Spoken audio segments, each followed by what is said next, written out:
Muslim organizations, including the All India Muslim Personal Law Board, staged a protest against the Waqf Amendment Bill at New Delhi's Jantar Mantar today.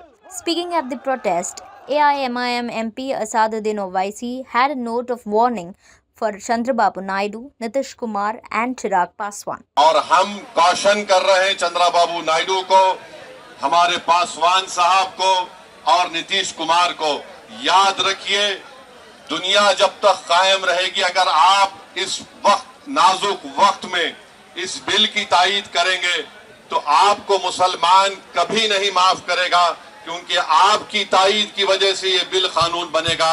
इसलिए हम उनसे भी कह रहे हैं कि आप इस गैर अनकॉन्स्टिट्यूशनल बिल की तायीद मत करिए। Congress leader Salman Khurshid and MP Gaurav Gogai also took part in the protest. Hindustan की कॉन्स्टिट्यूशन की जो बात करता है वो ये समझ जाए कि हिंदुस्तान का एक नज़रिया है, हिंदुस्तान का एक तसव्वुर है, हिंदुस्तान का एक ख्वाब है कि यहाँ पर मुख्तलिफ रंग के फूल एक साथ इकट्ठे होकर एक गुलदस्ता बनाएंगे और वो फख्र से हम कहेंगे कि वो हमारा हिंदुस्तान है। हिंदुस्तान के मुसलमानों ने पीढ़ी दर पीढ़ी हिंदुस्तान की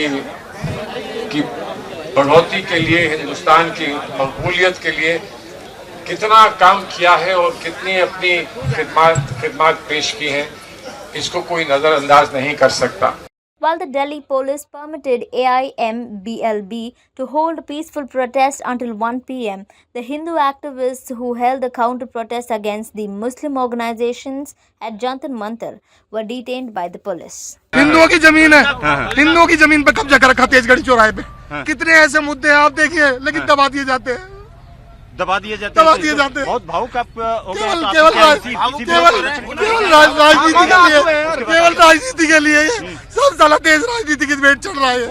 JPC chairman Jagdambika Pal said, सियासी तौर से विरोध हो रहा है, अभी तो एक्ट भी नहीं आया। हमने अपनी रिपोर्ट 428 पेज की दी है, उसके आधार पे सरकार उसको अप्रूव करके सरकार उस पर अमेंडेड जो 44 संशोधन पहले थे, अब उसको जो हमने हमारी रिपोर्ट पे हमने 14 अमेंडमेंट्स किया, उसके आधार पे एक अमेंडेड बिल आएगा। उस बिल को पास होने के बाद इनको कोई बात कहनी चाहिए। इसका मतलब है कि बिल अभी आया भी नहीं, कानून बना भी नहीं,